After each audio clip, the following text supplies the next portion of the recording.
이 신명기 27장을 보겠습니다. 신명기 27장. 이제 모세가 율법을 하나님이 주신 그 법을 설명을 하죠. 이 앞에서 쭉 이제 설명을 합니다. 가나안 땅에 들어가기 전에, 요단강을 건너기 전에 이제 모세가 하나님께서 시내산에서 주신 법, 그리고 그 이후에 주신 율법에 대해서 설명을 합니다. 그리고 이제 27장에 보면 이제 요단을 건너가면 에발산에 그 돌을 세우고 거기에 하나님의 규례를 기록하라고 이렇게 말씀하고 있죠. 그 8절에 보시면 너는 이 율법의 모든 말씀을 그 돌들 위에 명백히 기록할지니라.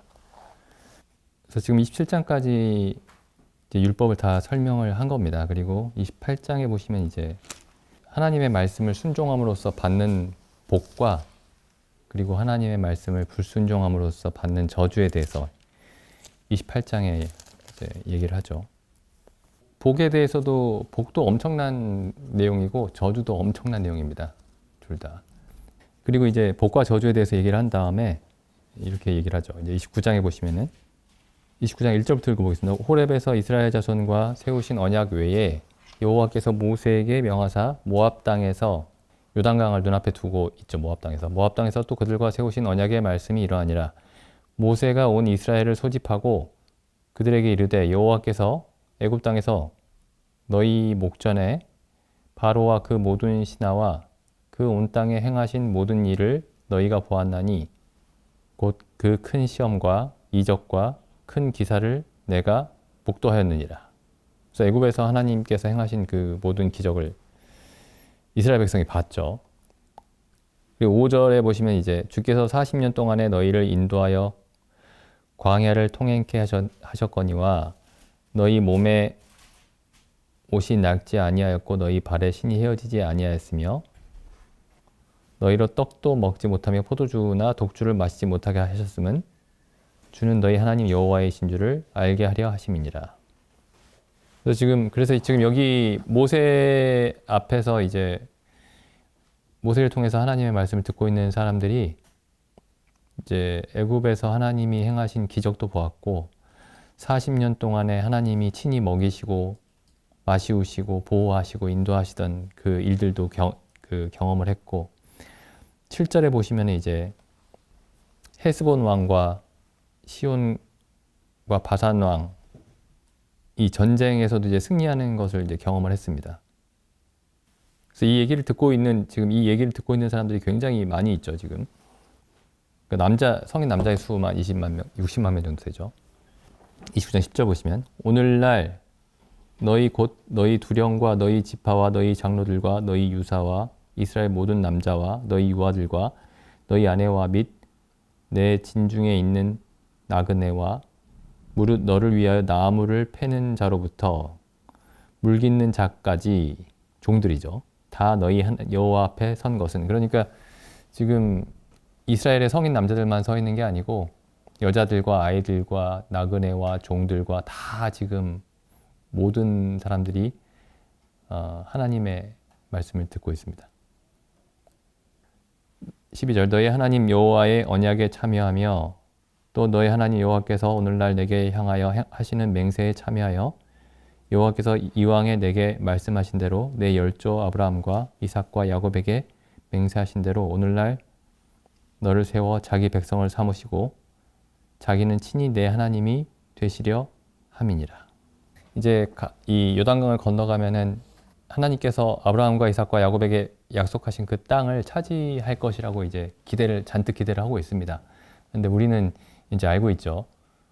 이 사람들이 이제 결국에는 우상 숭배를 하게 되고 결국에 바벨론에 의해서 전 세계에 흩어지는 사건을 이제 우리는 그 이후의 성경 역사를 알고 있기 때문에 알고 있습니다. 그 나중에 돌아오기는 했지만 일부만 돌아왔죠. 일부만 돌아왔고 예수님이 태어나셨을 때에도 로마의 통치 아래 있었습니다. 그리고 아직까지도 전쟁 중이죠. 이스라엘이.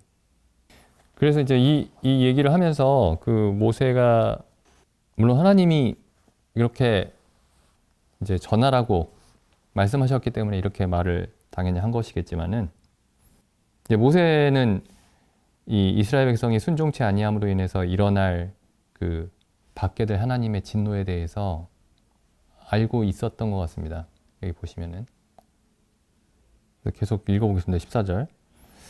내가 이 언약과 맹세를 너희에게만 세우는 것이 아니라 오늘날 우리 하나님 여호와 앞에서 우리와 함께 여기 선 자와 오늘날 우리와 함께 여기 서 있지 아니한 자들에게까지니, 그러니까 후손들이죠, 후손들. 이스라엘 후손들에게까지니, 이 언약은 이제 이스라엘, 지금 살아있는 이스라엘 백성들과 그 이후에 태어날 백성들 전체와 그 세운 언약입니다. 너희 중에 남자나 여자나 가족이나 지파나 오늘날 그 마음이 우리 하나님 여호와를 떠나서 그 모든 민족의 신들에게 가서 섬길까 염려하며, 이제 모세가 가장 염려하는 게 다른 신들을 섬길까 염려하는 거죠. 다른 어떤 범죄보다 다른 신들을 섬길까를 염려를 하는 겁니다. 독초와 쑥의 뿌리가 너희 중에 생겨서, 그러니까 악한 마음이죠. 독초와 쑥의 뿌리가 악한 마음이 너희 중에 생겨서 이 저주의 말을 듣고도, 앞에 저주의 말이 있었죠. 28장에 이 저주의 말을 듣고도 심중에 스스로 위로하여 이르기를 내가 내 마음을 강팍해 하여 젖은 것과 마른 것을 멸할지라도, 이게 좀 말이 좀 어렵죠. 이게 우리말 성경을 보면은 죄악을 물 마시듯 할지라도 이렇게 번역이 되어 있습니다. 죄악을 물 마시듯 할지라도. 내가 내 마음을 강팍해 하여 죄악을 물 마시듯 할지라도 평안하리라 할까 염려함이라. 누가 이렇게 실제로 이렇게 말을 하겠어요. 근데 사실상 이런 생각을 한다라는 거죠. 사실상 하나님이 보시지 않을 거다. 괜찮을 거다. 다른 신을 섬겨도 괜찮을 거다. 하나님도 동시에 섬기면 다른 신들을 같이 섬겨도 괜찮을 거다. 이제 이런 생각을 하는 거죠. 20절. 실제로 그래서 이스라엘 백성들이 하나님을 완전히 버리고 이방신들을 섬기는 경우도 있었지만 대부분의 경우는 그 하나님도 섬기고 이방신들도 동시에 섬겼습니다. 하나님도 섬기고 이방신도 섬겼죠. 20절. 여호와는 이런 자를 사하지 않으실 뿐 아니라 여호와의 분노와 질투의 불로 그의 위에 붙게 하시며 또 이 책에 기록된 모든 저주로 그에게 더하실 것이라. 여호와께서 필경은 그의 이름을 천하에서 도말하시되. 22절. 너희 뒤에 태어나는 너희 자손과 먼 곳에서 오는 나그네들이 이 그 땅에, 가나안 땅이죠. 가나안 땅의 재앙과 여호와께서 그 땅에 유행시키는 질병을 보며 그 온 땅이 유황이 되며 소금이 되며 또 불에 타서 심지도 못하며 결실함도 없으며 거기 아무 풀도 나지 아니함이 옛적에 여호와께서 진노와 분한으로 회멸하신 소돔과 고모라와 아드마와 스보임의 무너짐과 같음을 보고 말할 것이요. 그러니까 이제 그 바벨론이 침략해서 이 가나안 땅이 실제로 그렇게 됐죠. 이스라엘 땅이. 24절. 열방 사람들도 말하기를 여호와께서 어찌하여 이 땅에 이같이 행하셨느뇨. 이같이 크고 열렬하게 노하심은 무슨 뜻이뇨 하면 그때 사람이 대답하기를 그 무리가 자기의 조상의 하나님 여호와께서 그 조상을 애굽에서 인도하여 내실 때에 더불어 세우신 언약을 버리고 가서 자기들이 알지도 못하고 여호와께서 그들에게 주시지도 아니한 다른 신들을 섬겨 그에게 절한가달기라. 이러므로 여호와께서 이 땅을 향하여 진노하사 이 책에 기록된 모든 저주대로 재앙을 내리시고 여호와께서 또 진노와 분한과 크게 통한하심으로 그들을 이 땅에서 뽑아내사 다른 나라에 던져 보내심이 오늘날과 같다 하리라. 그래서 이렇게 모세가 얘기하면서 앞으로 이런 일들이 일어나게 될 거라고 짐작을 하고 있었습니다. 그래서 30장에 보면 이렇게 시작이 돼요. 30장이 내가 내게 진술한 모든 복과 저주가 내게 임함으로 내가 내 하나님 여호와께 쫓겨간 모든 나라 가운데서 이 일이 마음에서 기억이 나거든. 그러니까 하나님이 쫓아내신 모든 나라에서 나라를 빼앗기고 타국에 가서 이 일이 마음에 생각이 나거든. 너와 내 자손이 내 하나님 여호와께로 돌아와 내가 오늘날 내게 명한 것을 온전히 따라서 마음을 다하고 성품을 다하여 여호와의 말씀을 순종하면 내 하나님 여호와께서 마음을 돌이키시고 너를 긍휼히 여기사 내 포로를 돌리시되. 이게 뒤에 나오죠. 에스라, 느헤미야, 에스더 여기에 이제 기록이 돼 있죠. 그 사건들이. 너를 흩으신 그 모든 백성 중에서 너를 모으시리니 너의 쫓겨간 자들이 하늘가에 있을지라도 내 하나님 여호와께서 거기서 너를 모으실 것이며 거기서부터 너를 이끄실 것이라. 내 하나님 여호와께서 너를 내 열조가 얻은 땅으로 돌아오게 하사 너로 다시 그것을 얻게 하실 것이며 여호와께서 또 내게 선을 행하사 너로 내 열조보다 더 번성케 하실 것이며. 그래서 이게 지금 뒤에 에스라서에 보면은 나오죠. 에스라 1장에 보면은 이 하나님이 이스라엘 백성을 돌아오게 하시는 그 일이 기록이 되어 있습니다. 1장 1절에 보시면 바사왕 고레스 원년에 일어난 일이죠. 바사왕 고레스 원년. 그러니까 페르시아 왕이죠. 페르시아 왕. 541년입니다. BC 541년. 근데 이때 완전히 다 돌아온 건 아니죠. 이때 완전히 다 돌아온 건 아닙니다. 그리고 이때 이스라엘을 완전히 회복시키신 게 아니죠. 예수님이 오셨을 때에도 이스라엘이 완전히 회복되지 않고 있었습니다. 로마의 통치를 받고 있었죠. 그래서 여기 신명기 30장에 나오는 이 내용은 예수님이 다시 오실 때에 일어날 일입니다. 온전하게 성취될 내용이에요. 그래서 바사왕 고레스 원년에 일어난 일은 이제 이 예언이 부분적으로만 성취된 거죠. 부분적으로만. 계속 읽어보겠습니다. 30장, 신명기 30장 5절. 내 하나님 여호와께서 너를 내 열조가 얻은 땅으로 돌아오게 하사 너로 다시 그것을 얻게 하실 것이며 여호와께서 또 내게 선을 행하사 너로 내 조상들보다 더 번성케 하실 것이며. 여기 이제 가장 중요한 부분이 있죠. 6절. 내 하나님 여호와께서 내 마음과 내 자손의 마음에 할례를 베푸사. 마음의 할례를 베푸신다. 이게 이스라엘이 온전히 회복되는 일에 있어서 가장 중요한 부분입니다. 내 마음과 마음의 할례를 베푸신다는 거죠. 그리고 너로 마음을 다하며 성품을 다하여 내 하나님 여호와를 사랑하게 하실 것이고 너로 생명을 얻게 하실 것이다. 근데 여기 29장에 그 처음에 보면은 29장 4절에 보면은 모세가 이런 얘기를 합니다. 그러나 깨닫는 마음과 보는 눈과 듣는 귀는 주지 아니하셨느니라. 그러니까 마음의 할례를 받지 못했다는 뜻이죠. 그러니까 하나님이 이스라엘 백성을 지금 여기 이 말을 듣고 있는 한 몇백만 정도 되는 사람들이 이 사람들에게 얘기를 하면서 모세가 깨닫는 마음과 보는 눈과 듣는 귀가 없는 사람들에게 자기가 말하고 있다는 것을 생각하고 있었던 겁니다. 그리고 언제 이 깨닫는 마음과 보는 눈과 듣는 귀를 주시게 되느냐? 이스라엘이 먼 나라로 쫓겨나서 마음이 낮아지고 그때 하나님을 구하고 돌아오게 됐을 때에 이 30장 6절에 보면은 하나님이 마음의 할례를 베푸실 것이다.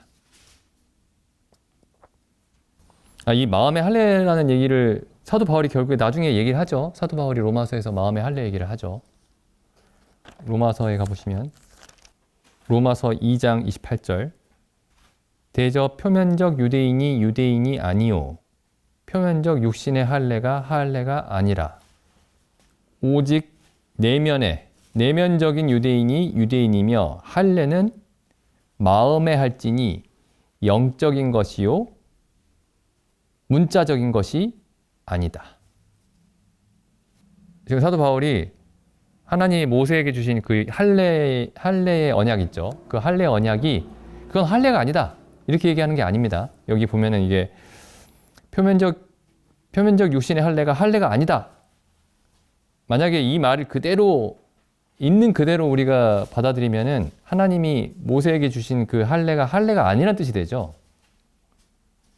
사도 바울이 그런 의미로 한 건 아닙니다. 이게 육신의 할례만 받으면 그건 할례가 아니다 이런 뜻이죠. 육신의 할례를 받음으로써 유대인이 참 유대인이 되는 건 아니다. 참 유대인은 마음의 할례를 받아야 참 유대인이다. 이렇게 얘기를 하는 겁니다. 그러니까 일종의 어떤 그 성경에서 자주 사용되는 화법입니다. 이게 예를 들어 이런 거예요. 시편에 하나님이 제사와 예물을 원치 아니하시고 제사와 예물을 기뻐하지 아니하신다. 하나님이 기뻐하시는 제사는 참회하는 마음이다. 애통하는 마음이다. 그런 말씀들이 있죠. 근데 그런 말씀을 보고 하나님이 제사를 기뻐하지 아니하시네. 근데 하나님이 왜 제사를 드리라고 했지? 그러니까 하나님이 소와 양과 염소로 제사를 드리라고 하셨는데 뒤에 시편에 가니까 하나님이 그런 제사를 기뻐하지 않는다. 그럼 하나님이 기뻐하지 않는다는 뜻이 아니죠. 마음에는 하나님께 참으로 제사 드리는 마음이 없으면서 가축으로만 하나님께 드리는 제사를 기뻐하지 않는다. 그런 뜻이죠. 이게 마찬가지입니다. 여기서도 2장 28절. 어떤 사람들은 이걸 잘못 해석해가지고 표면적 육신의 할례는 할례가 아니다. 이렇게 얘기하면 모순이 생기죠. 성경을 이해하는데. 어쨌든 그래서 여기 지금 사도 바울이 설명하고 있는 게 뭐냐면은 마음의 할례를 받는 것에 대해서 설명하고 있는 겁니다. 로마서가. 마음의 할례를 받는 것. 그래서 이 복음이 먼저는 유대인에게 전해졌죠. 먼저는 유대인에게 전해지고 나중에 이방인에게 전해졌죠. 그래서 지금 사도 바울이 지금 여기서 로마서 2장 29절에서 마음의 할례에 대해서 얘기할 때 이 신명기를 생각하면서 얘기를 한 겁니다. 신명기를. 분명하게 기억하면서 얘기를 한 거예요. 하나님이 이스라엘에게 마음의 할례를 주실 때가 왔다 라고 얘기를 하는 거죠. 보는 눈과 듣는 귀와 깨닫는 마음을 드디어 주실 때가 왔다. 예수 그리스도가 오셔야만 그 일이 일어나는 거니까요. 그래서 예수님이 처음 오셨을 때 초림 때부터 시작입니다. 이게 이스라엘의 구원이 참 구원이 이스라엘 백성이 유대인이 마음의 할례를 받는 일이 예수님의 초림 때부터가 시작입니다. 그래서 일부 유대인들이 구원을 받았죠. 먼저. 나머지는 버림을 받았지만 그리고 나머지 이스라엘 사람들이 예수님이 재림할 때에 다 구원을 받을 겁니다. 계속 신명기 30장 읽어보겠습니다. 신명기 30장 9절. 그래서 마음의 할례를 받는 사람에게 나타나는 일이 내가 내 하나님 여호와의 말씀을 순종하여 이 율법책에 기록된 그 명령과 규례를 지키고 내 마음을 다하며 성품을 다하며 여호와 내 하나님께 돌아오면 이게 이제 마음의 할례를 받은 사람의 모습이죠. 이 6절에도 나오죠. 마음을 다하며 성품을 다하여 내 하나님 여호와를 사랑하게 하신다. 그 다음에 이제 11절을 보겠습니다. 11절. 내가 오늘날 내게 명한 이 명령은 내게 어려운 것도 아니요. 율법이죠. 지금 율법을 설명한 거죠. 내가 오늘날 내게 명한 이 명령은 내게 어려운 것도 아니요. 먼 것도 아니라. 근데 우리가 이제 알기로 율법으로서 하나님 앞에서 의롭다 하심을 얻을 육체가 없는데 율법으로는 죄를 깨달을 뿐인데 이 모세가 이렇게 얘기를 할까요? 내가 오늘날 내게 명한 이 명령은 내게 어려운 것도 아니요 먼 것도 아니라. 12절 보시죠. 하늘에 있는 것이 아니니 그 명령이 하늘에 있는 게 아니라는 거죠. 하늘에 있는 것이 아니니 내가 이르기를 누가 우리를 위하여 하늘에 올라가서 그 명령을 우리에게로 가지고 와서 우리에게 들려 행하게 할 것이 아니요. 명령이 그렇게 멀리 있지 않다 이 말입니다. 하늘에 있는 것이 아니라는 거죠. 13절에 이것이 바다 밖에 있는 것이 아니니 내가 이르기를 누가 우리를 위하여 바다를 건너가서 그 명령을 하나님의 명령을 우리에게로 가지고 와서 우리에게 들려 행하게 할 것도 아니라. 그러니까 명령이 어려운 것도 아니고 멀린 것도 아니다라는 말씀을 지금 그렇게 하고 있죠. 12절, 13절에. 그 다음에 14절에 오직 그 말씀이 내게 심히 가까워서 내 입에 있으며 내 마음에 있은즉 내가 이를 행할 수 있느니라. 그래서 하나님의 명령이 심히 가까워서 심히 가까이 있어서 우리의 입술에 있고 우리의 마음에 있으면 그것을 행할 수 있다. 근데 우리가 알기로 율법을 지킬 수 없다. 이제 그런 말씀들이 반복돼서 나오죠. 신약에 가면은. 근데 여기서는 모세가 아니다. 쉽다. 이렇게 얘기합니다. 근데 여기 보시면 지금 모세가 무슨 얘기를 하고 있냐면은 이게 이 14절 말씀이 6절 말씀을 통해서 이해를 해야 되는 말씀이죠. 6절 말씀을 통해서. 어떻게 하면은 그 말씀이 우리에게 심히 가까이 있고 우리의 입술에 항상 그 말씀이 있고 그 말씀이 항상 우리의 마음에 있게 되느냐 하면은 하나님이 우리 마음에 할례를 베푸실 때. 그러니까 모세가 지금 굉장히 멀리 내다보고 있는 겁니다. 굉장히 멀리 내다보고 있는 거예요. 이스라엘 백성이 우상 숭배를 하고 하나님께 진노를 받아서 전 세상이 흩어지고 모든 세상이 흩어지고 다시 예수님이 다시 재림하실 때에 이스라엘이 다시 다 회복됐을 때에 그 마음의 할례를 받을 것이고 그래서 하나님의 말씀이 이스라엘 사람들의 마음에 심히 가까이 있고 그 입술을 열 때마다 하나님의 말씀이 나오고 그 마음에는 하나님의 말씀으로 가득할 때 그 일을 행할 수 있다. 어렵지 않다. 이렇게 얘기하는 겁니다.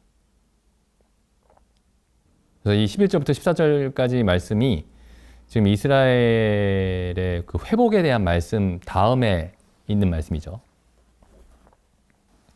사도 바울이 이 말씀도 인용을 하죠. 로마서에서. 로마서 10장에 가보시면은 로마서 10장 4절 보겠습니다. 그리스도는 모든 믿는 자에게 의를 이루기 위하여 율법의 마침이 되시느니라.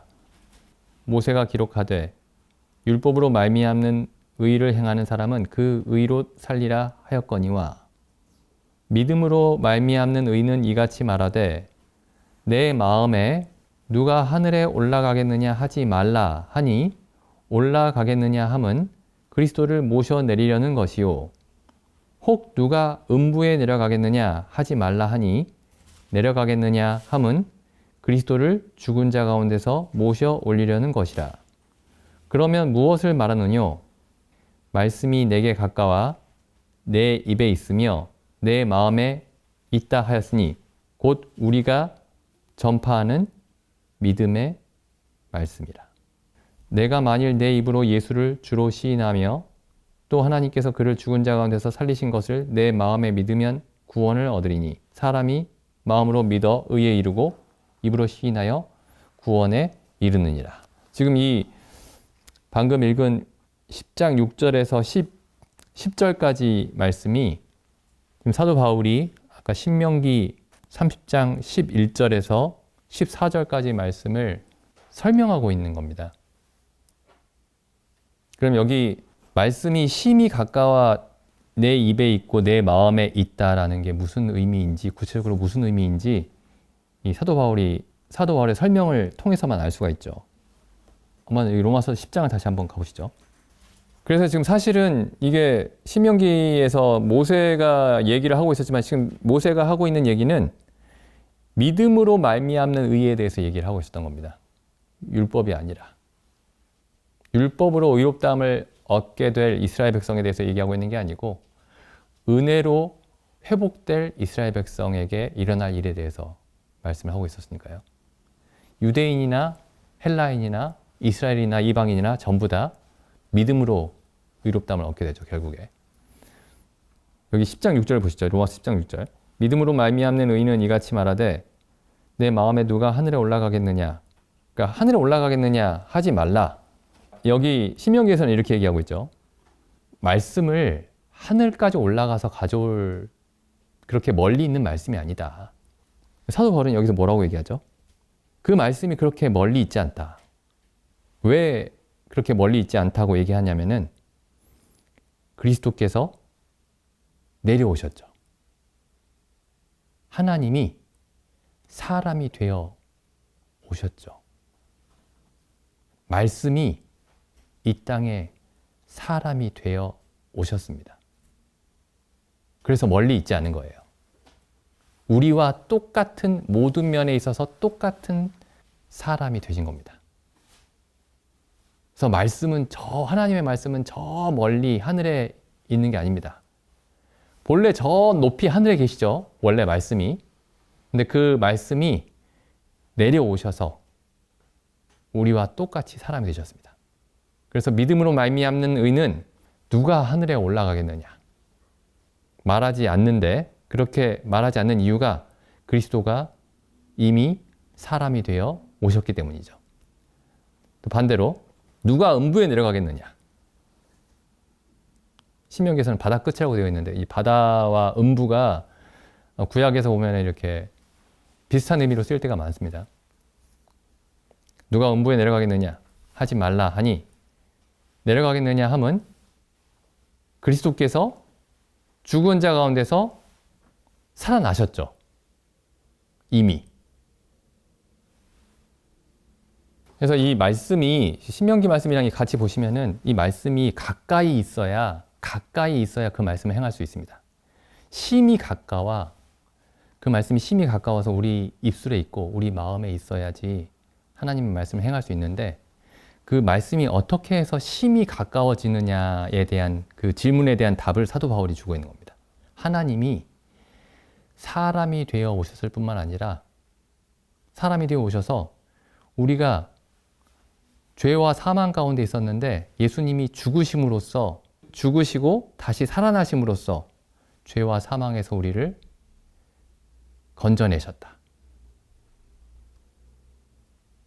그래서 예수님이 그렇게 우리에게 심히 가까이 계시는 거죠.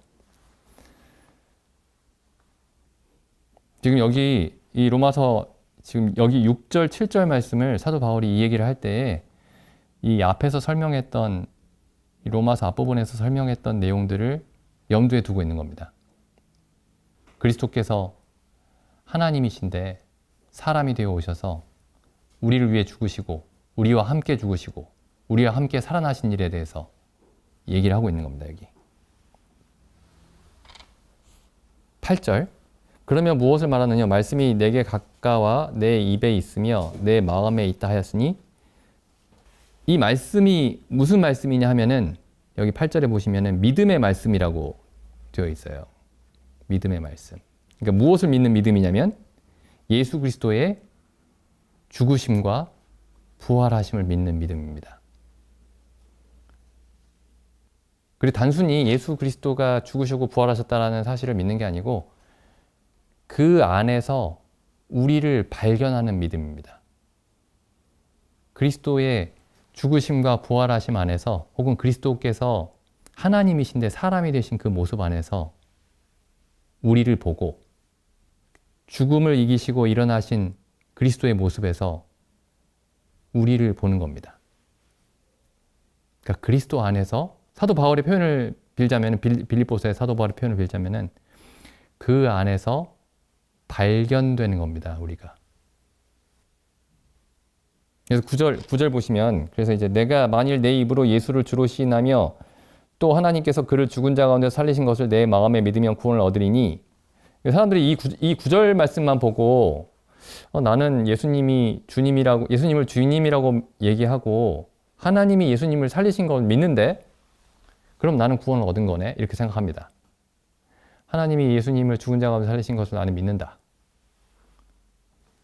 그래도 구원을 못 받아요, 사실은. 예수님이 죽은 자 가운데 살아나신 것을 믿어도 구원을 못 받습니다. 그 사람이 죽은 자 가운데서 살아나신 예수님 안에서 자기 자신을 발견하지 못하면 구원을 받지 못합니다. 예수님의 죽음과 부활은 예수님의 죽음과 부활로 끝나면 내가 그걸 아무리 믿어도 예수님의 죽음과 부활은 나와는 상관이 없거든요. 그래서 그걸로는 구원을 받지 못합니다. 그러니까 제가 옛날에 그 교회 다닐 때 나는 이걸 믿으니까 나는 구원을 받았다, 이렇게 생각을 했는데 예수님의 죽음이 나의 죽음이었고 예수님의 부활이 나의 부활이구나 라는 걸 전혀 몰랐기 때문에 지금 사도 바울이 10장 9절에서 얘기하는 바대로 믿었던 게 아니었던 거죠. 그러니까 10장 9절만 읽으면 안 되는 겁니다, 이게. 왜냐면 지금 사도 바울이 앞에서 다 설명을 하고 있잖아요. 예수님의 죽음과 부활의 의미를 로마서 3장부터 3장, 4장, 5장, 6장, 7장, 8장에 설명을 하고 계시잖아요. 그리고 나서 지금 10장 얘기를 하고 계시는 거니까 앞에서 말씀하신 내용들을 다 끌어다가 이 10장 9절 안에 집어넣어서 읽어야 되는 겁니다. 10장 9절을. 그리스도께서 우리 죄를 대신해서 죽으시고 우리가 값없이 의롭다함을 얻고 그리스도의 죽으심과 부활하심에 우리가 연합을 했다. 라는 사실이 그리스도께서 죽은 자 가운데서 하나님이 죽은 자 가운데서 그리스도를 살리셨다. 라는 이 말씀 안에 반드시 들어 있어야 이 10장 9절에서 말씀하는 대로 우리가 하나님께서 그리스도를 죽은 자 가운데서 살리신 것을 믿는 것이 됩니다. 그냥 역사적인 사건으로서 2000년 전에 하나님이 예수님을 죽은 자 가운데서 살리셨다라는 걸 믿는 건 크게 의미가 없습니다. 물론 그건 반드시 믿어야 되겠지만 그걸로는 구원을 받을 수가 없는 거죠. 그래서 지금 사도 바울이 여기서 신명기 30장에 있는 말씀을 인용해서 지금 모세가 얘기했던 내용이 무슨 의미인지 설명을 하고 계시는데 그 모세가 얘기했던 그 이야기가 사실은 예수 그리스도의 오심을 기다리고 있었던 겁니다. 그 말씀이 심히 가까워 내 입술에 있고 내 마음에 있으려면 그리스도가 오셔야 되는 겁니다. 그리고 우리가 그 그리스도 안에서 우리 자신이 발견되어야 되는 거죠. 그래서 지금 모세가 지금 신명기에서 지금 수천 년의 미래를 앞서 보면서 미리 보면서 이스라엘 백성이 마음의 할례를 받고 보는 눈과 듣는 귀와 깨닫는 마음이 주어지는 그 소망의 때는 그 소망스러운 사건은 예수 그리스도가 오심으로써만 일어날 수 있다라는 것을 모세가 보고 있었던 거죠. 그리고 하나님의 모든 명령을 그게 어려운 것이 아니고 멀리 있는 것도 아니다 라고 우리가 말하려면은 그리스도께서 하나님이 사람이 되어 오셔야만 하고 그 사람이 되신 하나님이 죽으셔야만 하고 그 죽으신 분이 부활하셔야만 하고 또 성령이 우리 안에 오셔서 그 죽으시고 부활하신 그리스도 안에서 우리 자신을 발견하게 하셔야만 우리가 똑같이 그 말씀이 하나님의 말씀이 어렵지 않고 멀리 있지 않다. 이렇게 얘기할 수 있는 겁니다. 그러니까 모든 게 예수 그리스도께 달려 있는 거죠. 사람의 모든 소망이 예수 그리스도께 달려 있는 겁니다. 여기 빌립보서 말씀 가보겠습니다. 빌립보서 3장 7절 보겠습니다. 그러나 무엇이든지 내게 유익하던 것을 내가 그리스도를 위하여 다 해로 여길 뿐더러 또한 모든 것을 해로 여김은 내 주 그리스도 예수를 아는 지식이 가장 고상함을 인함이라.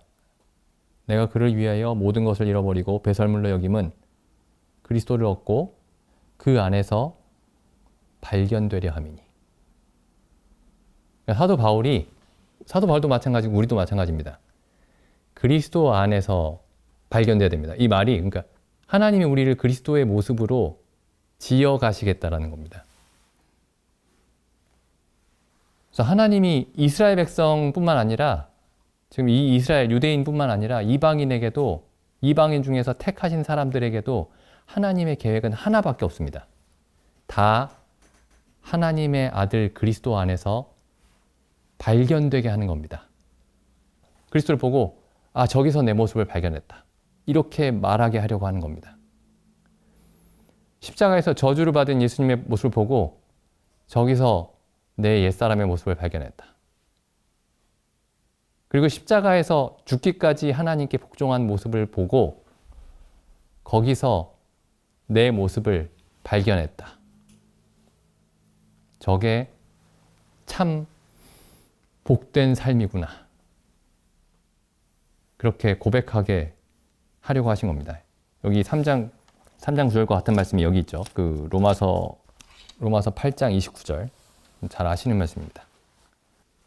하나님이 미리 아신 자들로 또한 그 아들의 형상을 본받게 하기 위하여 미리 정하셨으니.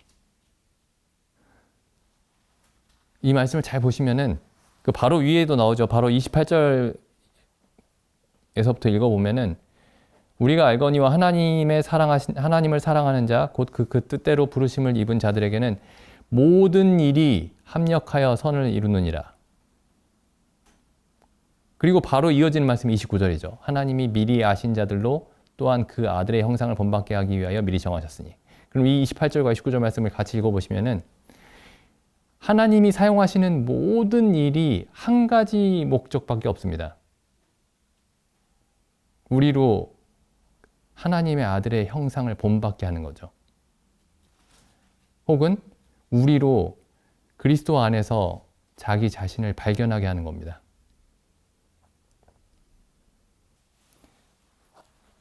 때로는 이걸 생각하다 보면은 좀 무섭다는 생각이 듭니다.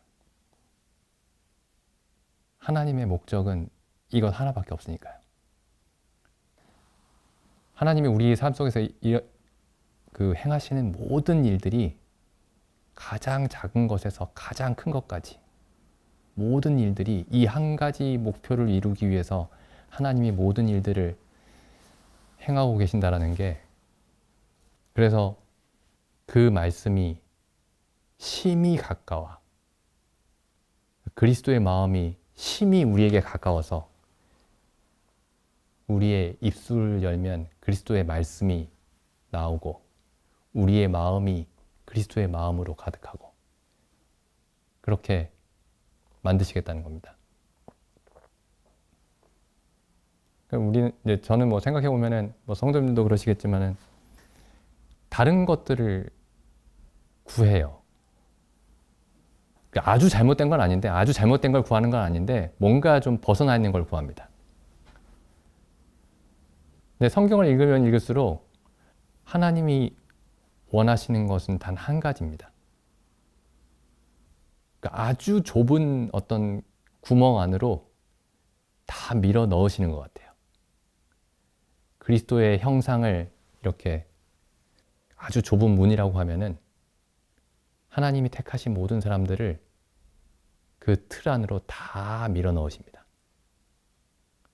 우리 삶 속에서 태어나서부터 죽을 때까지 일어나는 모든 일들을 다 정교하게 계획하셔서 이 한 가지 목적을 위해서 그 모든 일들을 행하십니다.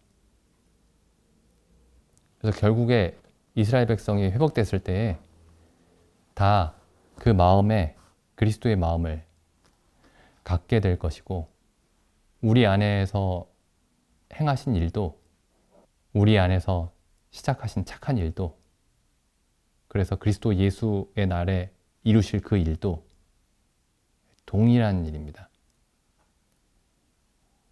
우리가 이걸 항상 기억하고 염두에 두고 있었으면 좋겠습니다. 그래야지 우리가 어떤 일어나는 일들을 바라볼 때, 혹은 교회에서 어떤 일들을 계획할 때, 혹은 내가 개인적으로 어떤 일을 계획할 때 하나님의 가장 궁극적인 목적과 우리 자신의 교회의 목적과 우리 개인의 목적이 일치해야 되니까요. 항상 기억하고 있었으면 좋겠습니다. 기도드리는 시간 갖겠습니다.